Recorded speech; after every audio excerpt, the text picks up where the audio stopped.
मैं अवधि लोकगीत आप लोगों के सामने एक बहुत प्यारा सा कुंभ पे बनाई हुई हूँ गाना। कुंभ पे नहाने वाले के लिए कुंभ के ऊपर एक बहुत प्यारा सा सोहर उठान गीत सुनाने जा रही हूँ। आप लोग सुनिएगा और वीडियो को फुल वॉच करिएगा, लाइक कमेंट शेयर करिएगा और हाँ, कमेंट में अपनी राय जरूर बताइएगा कि वीडियो कैसा लगा। कुंभ नहाई चली रनिया मानाई माना सोचे मानाई माना सोचाई हो। गंगा मैया जाऊ हमरे होई है लालनवा त पियरी चढ़ाई त पियरी चढ़ाई भाई हो। गंगा मैया जाऊ हमरे होई है लालनवा त पियरी चढ़ाई त पियरी चढ़ाई भाई हो। घर मैसी निकली पड़ोसिन त ताना लागी मारे त ताना लागी मारई हो। रनिया के ताना तो कुंभाना हई बोला लाना नहीं पई बोला लाना नहीं पई ओ रनिया के ताना तो गाना हई बोला लाना नहीं पई बोला लाना नहीं पई मचियाई बैठी है सासु त बहुहर समझावे त बहुहर समझावाई हो।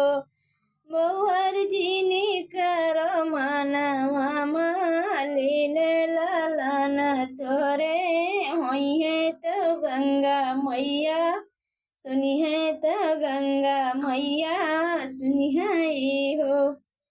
तवा मिलियो तिला चौरे सुरोजो पैया लाग सुरोजो पैया लाग हो।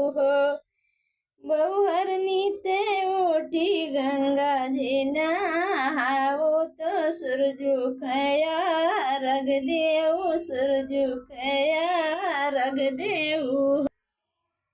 कैली हो व्रत यतवार बनाही मना मान्यो वचन मोरा मान्यो हो।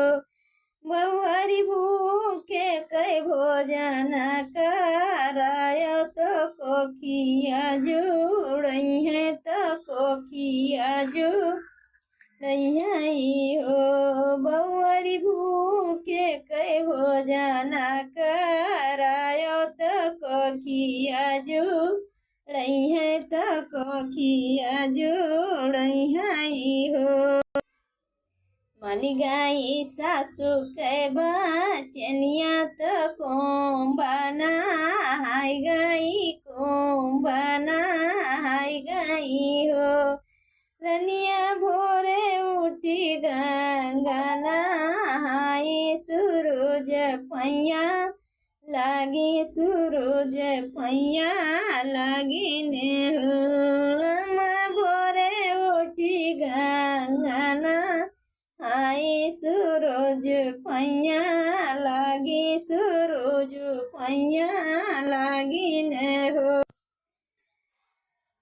तवा मेलिए तिला चौरी त सूरज मानावै त सूरज मानावई हो। रमा भूखी रह व्रत वारा मनही मना मनई मनही मना मनई हो। राम व्रत करई वारा मनही मना मनई मनही मना मना। रम भूखे का भोजन कराई तो गंगा मैया खुश भाई गंगा मैया खुश भाई हो। रमाया जो के नवाए माही लालाना घरा जन्मे लालाना घरा जन्मई हो।